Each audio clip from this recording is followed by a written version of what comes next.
that's interesting. This podcast is about the Georgia Tech Sam Nunn School of International Affairs.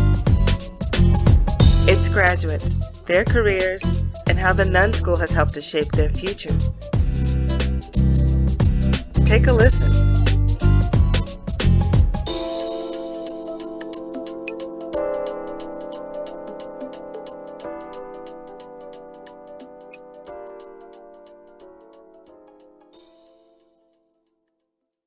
Welcome back.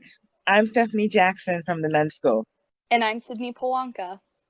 So today we have a special guest. His name is Matt Josey. He graduated from Georgia Tech with a Bachelor of Science in International Affairs and Modern Languages with a concentration in Spanish.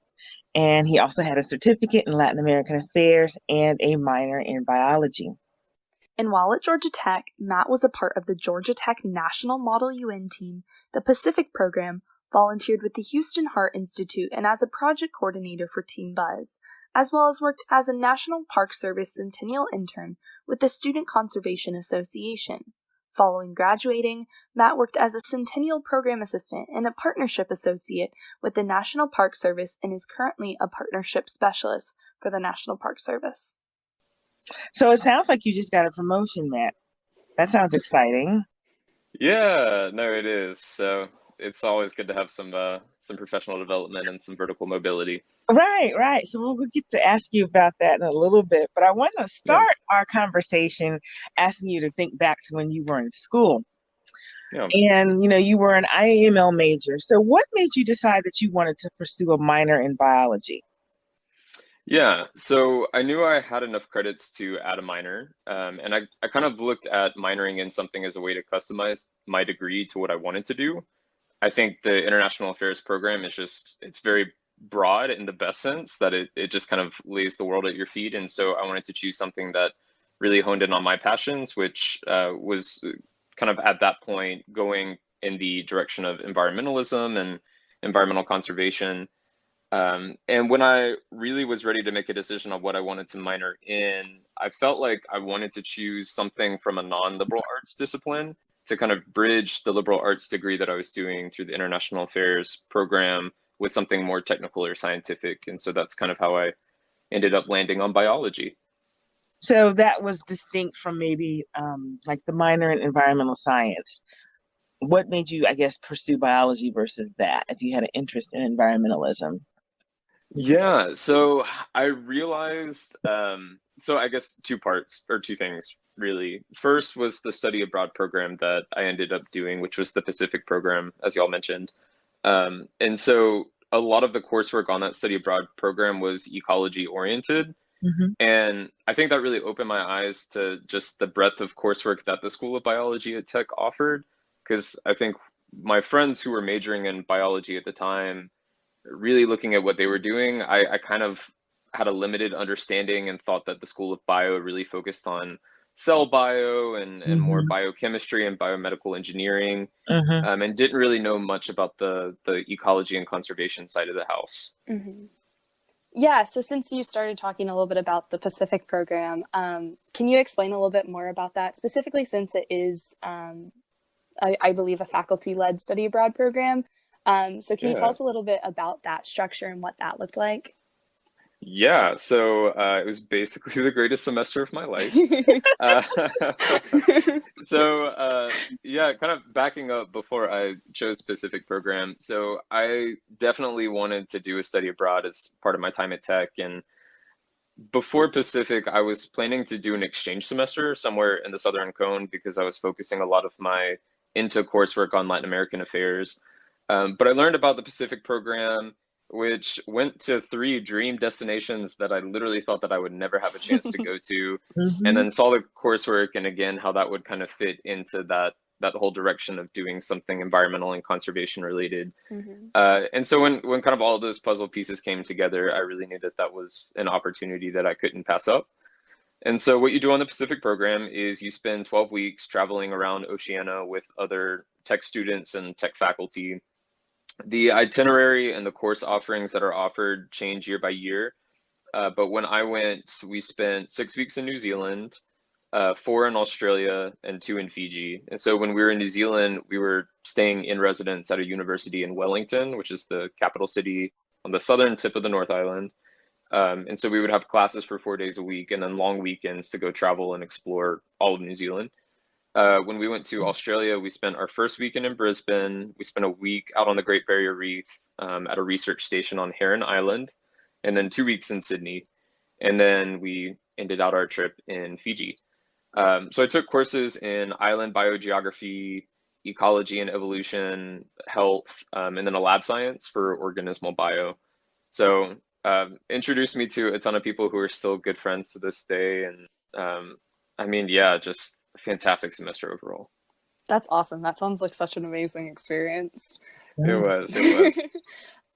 So obviously you said that this was a big part in helping you decide to minor in biology or further that. Mhm. So how much of the minor in biology was covered by that program? Like, was there overlap in the coursework that you took for your minor that you took in this program? Yeah, so the courses that I took on Pacific program helped me knock out 60%, I think, Wow. of the courses that I needed to satisfy my minor. And then when I came back to Atlanta that fall, I took my last 2 courses in conservation bio, and then they didn't really offer anything else ecology oriented that semester, so I ended up taking cancer biology, which was different, but very interesting nonetheless. And that rounded out my minor. That's awesome. And then Yeah. I guess going back a little bit back to the Pacific program. Mhm. So for students who may be thinking about studying abroad, whether in the Mhm. Pacific program or other study abroad programs, what advice would you give to them? What would you tell them when thinking about pursuing a study abroad program? Yeah, so I think first off, go to the Office of International Education and meet with folks who are specialists in these programs and who are the ones that are kind of piecing everything together. Really keep your options open to look at exchange programs. Um, and, I mean, I think tech just has such a solid rotation of kind of long-standing study abroad programs like Georgia Tech Lorraine or the Oxford program or Pacific program. And so I really think that there is something for everyone. Um, if you want to do something that's a bit more familiar, then I mean, there are programs where you're kind of like Pacific program where you're traveling with tech students and tech faculty, or if you really just want to displace yourself and get something totally new, then I mean, you can just exchange and kind of build a new community somewhere abroad for a semester. So yeah, I think just ask around, go to study abroad fairs and info sessions on specific programs, and just really come at it with an open mind. That's great to hear, Matt. I'm glad that the Pacific program had such an influence on you and that you had such a fantastic time in Oceania. Yeah. Now I'm thinking I might want to go visit myself. You need to find your way on there I to do. do some international affairs course. Yeah, Yes, you can make it exactly. work. I can, Yes. I can, right. Oh yes. So I want to ask you a little bit more about the certificate in Latin American affairs. So I know you were an IAML major with a concentration in Spanish. So tell us about why you decided to pursue that certificate. Yeah, so it just kind of made sense with me focusing a lot of my international affairs coursework on regional studies pertaining to Latin America, and as a way to also bridge that with my Spanish courses that I was taking from the School of Modern Languages. So I ended up taking, I think, 4 classes, which were Contemporary Mexico, Latin American Affairs, US Foreign Policy in Latin America, and then I rounded it out doing an undergraduate research course where I did, and this kind of honestly bringing Pacific program into the picture, this was kind of full circle of everything. I ended up taking what I had learned on my study abroad program, and for my research, I did a comparative study of the environmental policies of Chile and New Zealand. Wow. And so for the 3 courses that I had taken to previously satisfy that certificate, all of those 3 were taught by Dr. Jenny Lincoln, who ended up becoming my mentor throughout undergrad. And so she ended up being my research advisor when I did that 4th course to complete the certificate. So it was a really cool way to kind of, like I was saying, pull everything together from my experience at Tech. That's awesome. I know undergraduate research is something that we really encourage our students to pursue. And when they have an experience like yours where they can tie in a study abroad experience, that makes it even more valuable. Indeed. Yes, 100%. Indeed. So what advice would you have for students who might be thinking of adding a certificate to their major? Yeah, I think, and I would also say this about minor programs also, just look at the courses that you have already taken or plan to take and see if there's anything that already satisfies the requirements for a certificate or a minor program.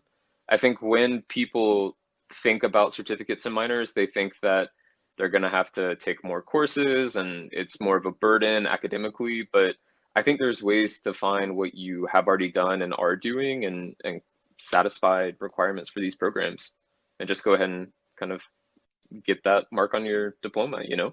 Right, right. It's always helpful. Yeah. For sure. And so I guess moving into moving into your internship that you had while you were at Georgia Tech. So you interned Hmm. with the National Park Service as a centennial intern with the Student Conservation Association. Yeah. So what was your role during this internship? Yeah. So ultimately, I kind of fell into this internship at the right place at the right time. And it's a very unique internship and position. So the Park Service at the time was approaching its 100th anniversary, which was in 2016. And so the Park Service, kind of as an agency, we divide ourselves into different regions geographically.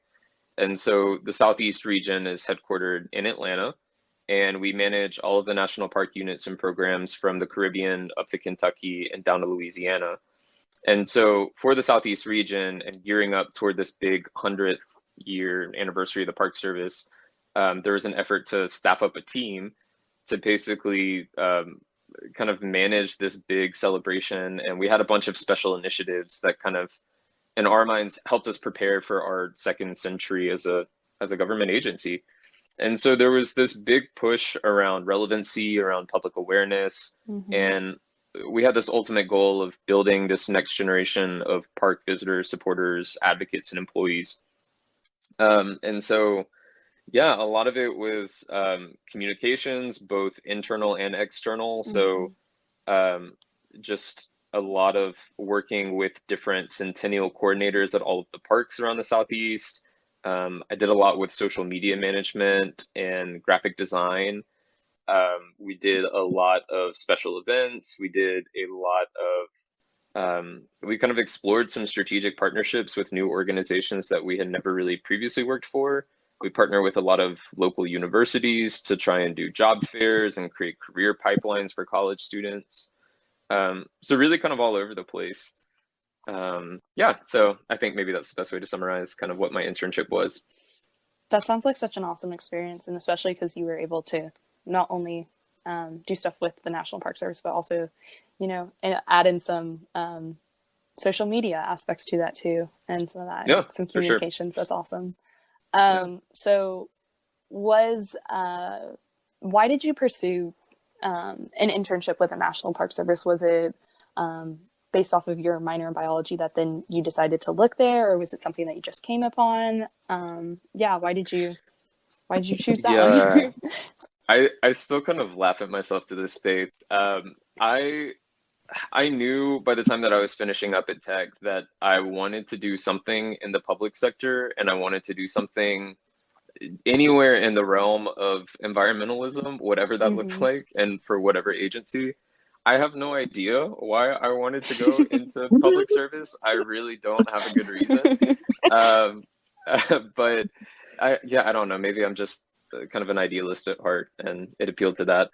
But yeah, Mhm. so I was looking at different government agencies around Atlanta because I was still taking courses on campus, and I wanted to find kind of a part-time internship that allowed me to balance both. Saw that the Park Service had their regional office and ended up getting an informational interview, which led to this internship, and everything kind of fell into place really beautifully and oddly smoothly, I guess. Mhm. So yeah, I don't really have a good answer for that, but that's the best that I can say. No, that's Well, awesome. That's great. yeah, and that's interesting that you said, that the National Park Service has an office in Atlanta. I don't think a lot of people realize that Hmm. the federal government has regional offices all around the country, that everything is not Yep, based in Washington, D.C. And right. so it's important when they start to look for jobs or internships that they offices might be in Atlanta. And for one wasn't aware that the National Park Service was here, but I Yeah. am aware of other offices, other federal agencies that have offices locally in Atlanta. So that's a good Yeah, point. definitely. Yeah, so our offices are downtown in the ironically the Sam Nunn Atlanta Federal Center. Yeah. And so yeah, I mean tons of different agencies there. There's an EPA regional office, Social Security, Department of Labor. So I mean, yeah, you're right, Stephanie, so many different Mhm. federal agencies in Yeah, and the around the Peace Metro Corps Atlanta office is area. down Yep. there as well. Hmm. Okay, so following graduation, you were hired, I imagine, then at the National Park Yeah. Service as a Centennial Program Assistant. So, how did that differ from your previous internship? What was the work like? Yeah, mostly I would say it was kind of in continuation. Just I was formerly on the federal government's payroll. I Mm-hmm. did take on some other responsibilities relating to some other big special initiatives that we had going on at the time. Mm-hmm. And one of the big ones was it launched in 2015, but it was the Park Service's urban agenda. So it was taking a look at how basically how we interacted with as an agency with big urban centers. And I think a lot of people don't realize that a third of national parks around the country are in major cities. Mm-hmm. And I don't think that's something that we tout really well when we think about how we kind of portray what we do as an agency to the public. A lot of people really think about the Yosemites and the Yellowstones and these really Right. remote places that you have to save a lot of money for and travel to, but they don't think about the backyard parks. Like in Atlanta, we have the Chattahoochee River National Recreation Area and the Martin Luther Mm, King Jr. National Historical Park. right. Yeah, and so really thinking of different partnerships that we can pursue to kind of elevate the fact that we have a really big footprint in cities all across the country. So that was, I would say, beyond what I did in my internship, that was the big responsibility that I took on when I got my first role with the Park Service. Okay. So, seeing that you're one of these students who had an internship that was parlayed into a full-time job, Yeah. what strategies or advice would you offer students who may be wondering how they can get their internship to become something full-time? Yeah, I would say the biggest thing is to be an avid learner and to ask tons of questions. I mean, Okay. I think I was really fortunate in that the internship that I started in, it just gave me such a broad overview of the Park Service, and I got to interact with folks in all different disciplines. So it helped me network, and so I would definitely say pursue that where you can, also as an intern. But just, make an effort to really put your best foot forward and show up. I mean, there's just so much potential to make something of an internship, and I think what you do for those few months really counts and can pay dividends in the future. So, Right, yeah, right. So over the time you've been at the National Park Service, like I said earlier, you've recently been promoted, and congratulations on that. thank you. S- So what is your current role, and how is that uh, different than what you were doing previously? Yeah, so my current title is partnership specialist, and after we moved past our 100th anniversary in 2016, and after the urban agenda that I was talking about kind of wrapped up, I transitioned into um, the field of partnerships in the Park Service, which is similarly very just kind of all over the place. So Mhm. primarily what my job entails is working with nonprofit partners that are directly supporting national parks. And so we work with nonprofits that fundraise for all sorts of park projects. We work with different nonprofits that are land acquisition partners, where they will help acquire land and hold it for us until we can accept donations of that land. We work with nonprofits that help us lead educational programs and bring school students to parks. Mm. So beyond working with partner organizations like that, I also manage around $2 million every year in cost share funds Mhm. that accomplish partnership projects in national parks. So every day is kind of different in my role. Mhm. So one day, I mean, I can be working with architects in our facilities program on a project where we have a nonprofit partner who's fundraising to build a new visitor center in a park. And Mhm. I will say, I thought I dodged, elements of like civil engineering and building construction in my time at Tech, but I've learned Uh-huh. way more about that than I ever thought I Mhm. would ever need to know Mhm. in my Mhm. working life. Right. Um, But yeah, other days I can be reviewing partnership agreements with our in-house legal counsel or talking with ethics counselors about different fundraising ideas or leading trainings to help federal employees better understand the nonprofit sector. So every day is different, which I really like. It makes me feel kind of frazzled at times because we just have so many projects going on at the same time. But I think as a as an agency, we're kind of pivoting to really realizing that partnerships is the way of the future, and so I think it's just a discipline within the Park Service that's going to continue to grow over time. So you brought up a couple other things that one kind I want you to elaborate on for me a little bit. So you Sure. mentioned, when you were first interested in the National Park Service, it was because you were drawn to environmentalism. But you also Yeah. mentioned that over the years, your skills have the skills that you've used or the responsibilities you've been given have involved other skill sets. You mentioned something about social media and events and partnerships, and then learning a little bit about building construction. So my question for you is, for students who might want to either pursue a career with the National Park Service or even a similar organization, what skills would you think they would be well intentioned to try to build while they're still a student? Gosh. I mean, I think communications, and I know that that's broad to say, but I think really learning how to write effectively. I mean, first off, I have been told that that's largely why I got both my internship and my first permanent gig with the Park Service is because I could communicate well. Right. But also exposing yourself to different public speaking opportunities and working on verbal communications. Beyond that, and kind of going back full circle to the beginning of our conversation, talking about minors, I mean, I think it really helped me to pursue something in school that was so different from what I was studying because it taught me and challenged me to think in an interdisciplinary way.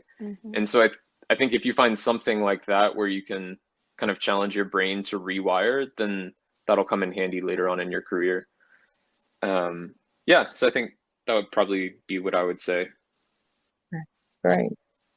Yeah, and so looking back on how your minor in biology has kind of changed and shaped your career path, what advice would you give to students who are thinking of pursuing a minor, whether it be a minor in biology or just a different minor in addition to their major? Sure. I mean, just look into it and definitely, be open to the idea. Kind of like I said, I mean, I think a lot of people think that doing a minor is taking on more work, but I think that there are definitely ways to satisfy minor requirements with what you're already doing. And I think it's something that can definitely tee you up for career success once you leave school and enter the workforce. And overall, it's just a really great way to specialize your degree and delve more into your areas of interest. I think, I don't know, maybe, I don't know if either of you would agree with this, or this is just my personal thoughts, but I think tech's degree programs across the board are pretty broad. I mean, I think you look at other schools, other universities, and I feel like a lot of other places have more specialized degree options. And I personally view that as a benefit of tech because I think it just teaches you a lot of different skills, but then doing something like a minor certificate really allows you to kind of hone in on that one thing that you're really going after. Right. Well, thank you so much, Matt, for your time today and joining us for Now That's Interesting. It's been great to have this very informative and inspiring conversation with you. Oh, thanks, Stephanie. Really appreciate the invitation. Thank you Certainly. so much. We wish you the best in the future, and we are excited to hear about what might come next. Yeah, thanks. Likewise to y'all. All right. Thanks, Matt. Thank you. All right. This podcast is produced by the Sam Nunn School of International Affairs at Georgia Tech, developing policymakers for the 21st century. Music is Afternoon Nap by Ghost Rifter Official, used under a Creative Commons Attribution, Share Alike 3.0, unported license.